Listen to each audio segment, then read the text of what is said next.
The fracturing of the economy had left the non-melanated people of middle and bottom class just as destitute as the melanated people newly released from bondage.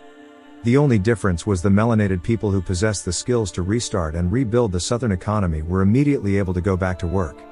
The rates of labor exchange hadn't been exposed to the framework of free market labor, and this set the stage for the exploitation of sharecropping until its effective murder in 1933. Their counterparts were new to the labor system, to the same degree, not to mention this was before the protectionary labor laws that created the 5-day workweek.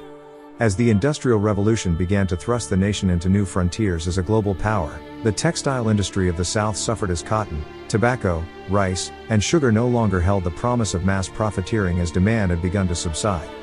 What happened as a result of this inability to adapt to the changing vehicles of wealth accumulation?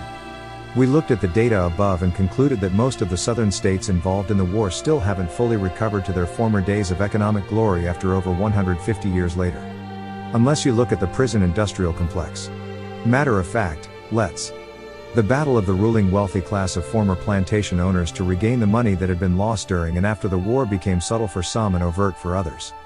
The scramble to return to the pre-emancipation glory days of wealth accumulation found its chance to do so using the same people newly released from bondage.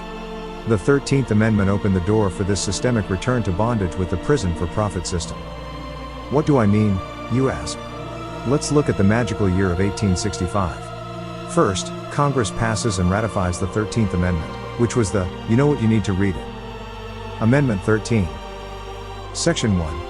Neither slavery nor involuntary servitude, except as a punishment for crime whereof the party shall have been duly convicted, shall exist within the United States, or any place subject to their jurisdiction. Second, the South enacts Black Codes. Please enjoy this excerpt from Wikipedia. The Black Codes, sometimes called Black Laws, were laws governing the conduct of African Americans, free and freed blacks. In 1832, James Kent wrote that in most of the United States, there is a distinction in respect to political privileges, between free white persons and free colored persons of African blood, and in no part of the country do the latter, in point of fact, participate equally with the whites, in the exercise of civil and political rights. 1. Although black codes existed before the Civil War and many northern states had them, it was the southern U.S. states that codified such laws in everyday practice.